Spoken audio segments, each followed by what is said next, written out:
Indy streaming news leader. This is WRTV News at 6, streaming now. The Pacers looking to bounce back after a heartbreaking Game 1 loss to the Celtics.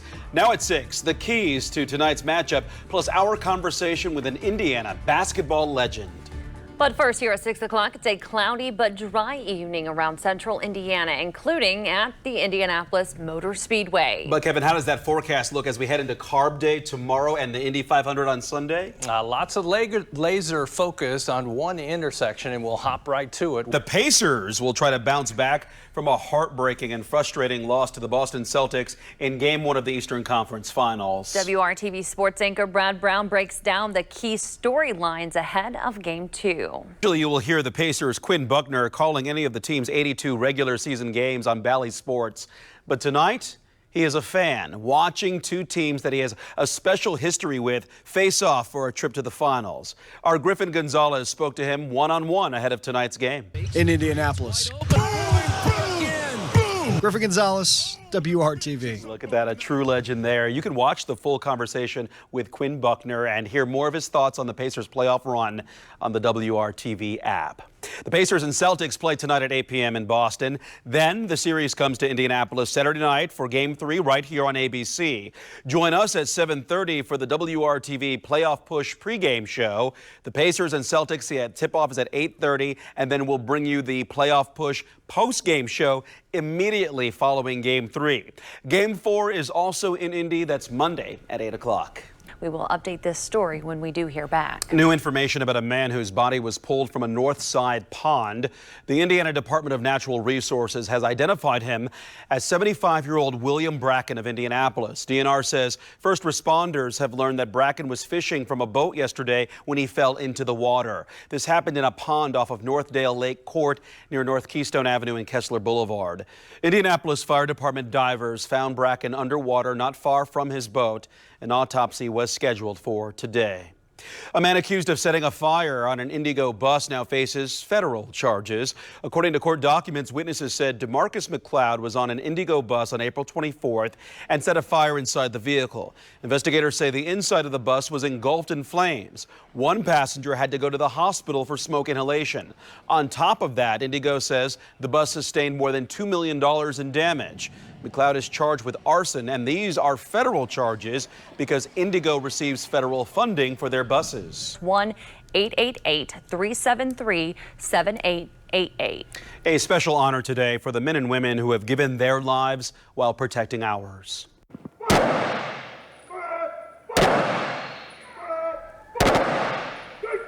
The annual Indiana State Police Memorial Service happened this morning at the ISP Aviation Hangar at the Indy South Greenwood Airport. 48 men and 1 woman have died in the line of duty with state police while serving Indiana citizens.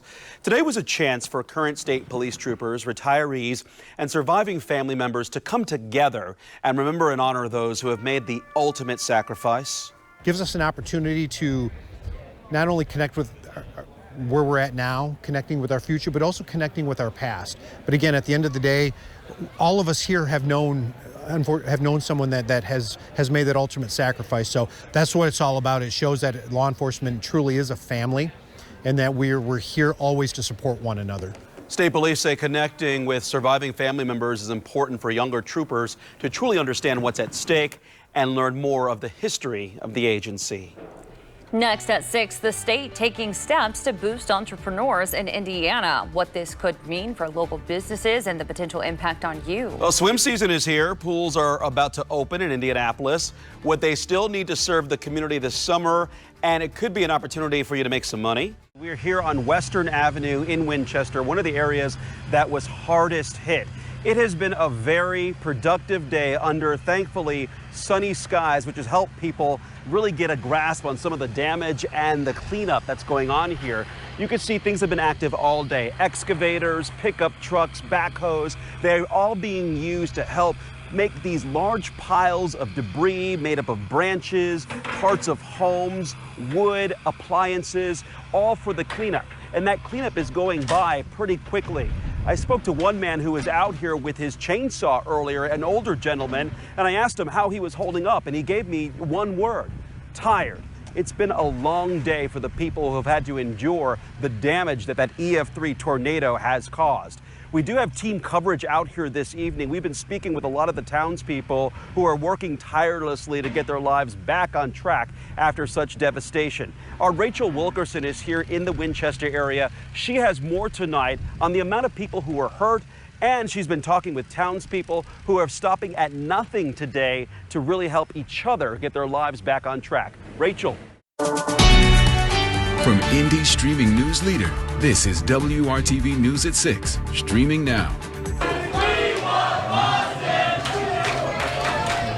Tonight, Game 1 of the Eastern Conference Finals between the Pacers and the Celtics. What to expect during this series, and a look at the Blue and Gold's history in this round of the playoffs. A cyber attack impacting a local healthcare system, and tonight, one patient tells us this is delaying key test results regarding her health. One potential solution to the nursing shortage, the new program at Butler University, and the difference it could make for patients. The transformation of a small town into one of the fastest growing communities in central Indiana.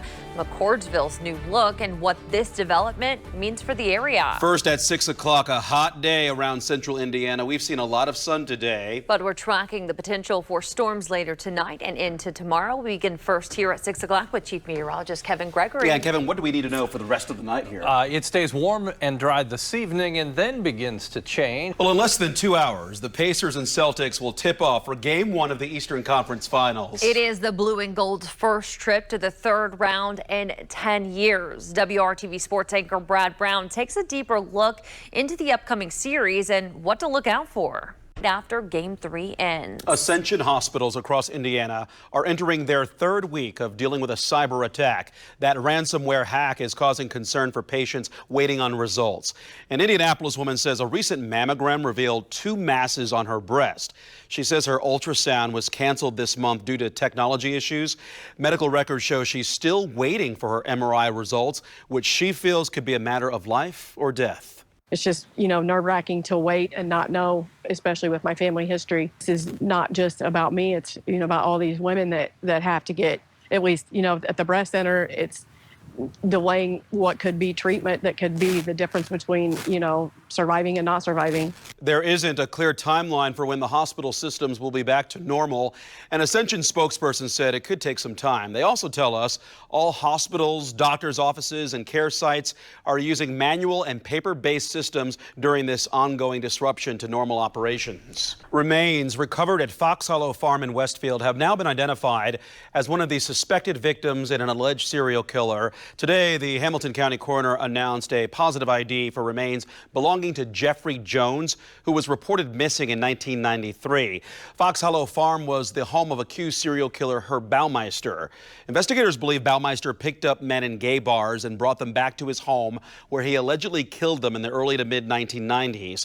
According to the coroner, investigators have 4 additional DNA profiles that have not yet been identified, bringing the total number of victims to 12.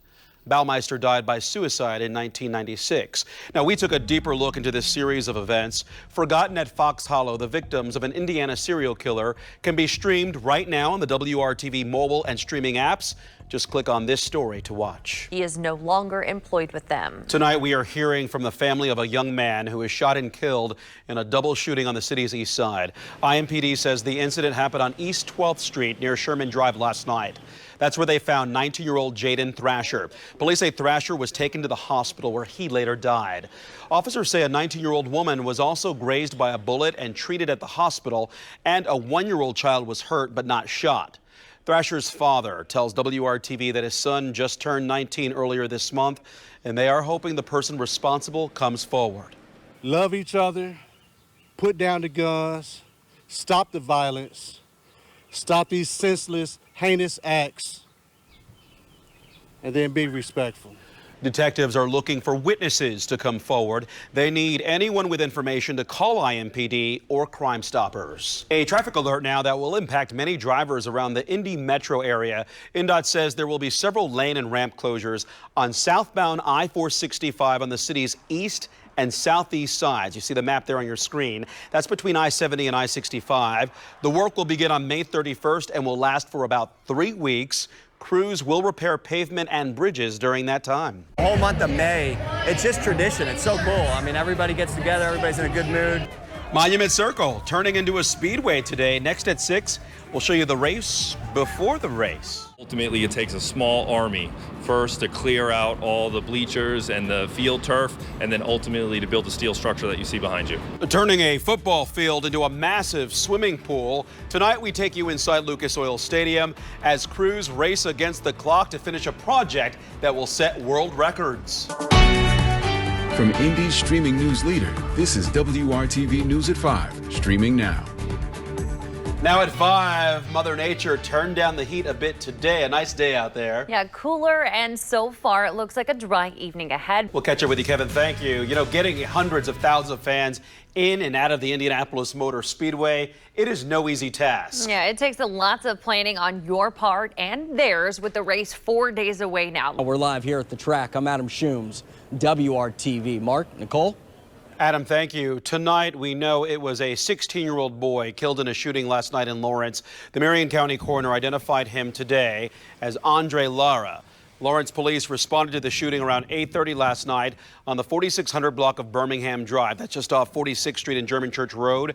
The injured teen was taken to the hospital where he later died. Police are still looking for whomever is responsible. 5 zip codes in Marion County have been identified as the deadliest when it comes to gun violence. That information comes from the Marion County Coroner's Office. It lists 46218 as having the most gun-related homicides. That covers parts of 16th Street north to 38th Street. Some neighborhoods on the east side, the far east side, Butler, Tarkington, and the city of Lawrence also saw the highest number of homicides last year. And residents say they are concerned. I just want to encourage our young people to really lift themselves up in making better decisions. You know what I mean? Put the guns down, find a peaceful resolution. And if you can't do nothing else, walk away. The coroner's office says out of the 245 homicides it investigated last year, nearly half came from the same 5 zip codes. New tonight, the city of Indianapolis says it wants to buy the former Diamond Chain site from the Keystone Group. That is the site for the proposed 11 Park, which is now under construction. The city says hundreds of remains are on those grounds. The site was once the location of several cemeteries. In recent months during the construction process, remains have been found. Now, in a letter to Keystone, the city says it believes as many as 650 remains are still located on 1 acre of the site. The anticipated cost for proper treatment of the remains is $12 million. In 2023, the city gave Keystone $2 million under a pre-development agreement. The city wants to buy the remaining portion of the site at fair market value. In the letter, the city says in part that they want to right the wrongs committed more than a century ago and respect the history of the site. Well, the big race may be Sunday, but the big swim meet is just 24 days away. And the race is on now to finish building 2 massive pools on the floor of Lucas Oil Stadium for the USA Swimming Olympic Trials. I had the chance to get a look at the transformation in motion. It has taken 2 years of design and planning to get to this point. You're gonna be blown away with what it looks like in here. Hundreds of Hoosier workers and several local contractors are part of the effort to assemble 2 massive Olympic-grade pools inside Lucas Oil Stadium. We have a lot of rigging that goes in that went in about 3 weeks ago that goes above all the things we're building. Then the pool comes in underneath, starts to build, and then we build the decking up around it. So when this is complete, it's going to look like an inn that's been here for years. So we're doing it for the first time ever, putting swimming pools in a football stadium. Gone are the end zones and the 50-yard line, replaced by this pool, which was built in Italy and shipped in sections to the U.S. We will set the world record for world's largest swim meet. This is the biggest it's ever been done. There will be global attention on this meet, not just because American swimmers are so fast and the rest of the world will want to see it, but because we are creating such a spectacle in a football stadium, certainly. At this point, contractors are laying wood planks to form the raised pool deck. Okay, we showed you what the construction looks like from the stands. Now let's give you a different perspective of what the pool looks like from the underside. We are what looks to be underground on camera, but in reality is this cavern that you see. Scaffolding holds up the elevated pool deck, and reinforced slanted metal beams hold the pool walls in place. The steel structure you see behind you is the pool tank, and then the pipes and the plumbing and the mechanical systems over here to our right are the recirculation systems that filter and treat the water so that's crystal clear for television. Televised for a global audience, engineered for American athletes with big dreams. We'll have about 1,000 athletes, and only 52 of them will go to the games. So I want to really underscore how important this particular swim meet is, not just for those who have Olympic dreams, but for those for whom this is really, truly, the apex of their career. And get this, tomorrow is a big day. You see, millions of gallons of water will be pumped into the pool. And by the way, the Olympic swim trials run from June 15th to the 23rd. What is the hardest word you've ever had to spell? Probably Fishik. Can he spell it for us, and what does it mean? I had a chance to talk with one of Indiana's top spellers about getting ready for next week's Scripps National Spelling Bee. Well, during a week when speed is king, slow and steady is the key to success in this race. The tortoise that kept its eye on the prize and the finish line in the Zoopolis 500.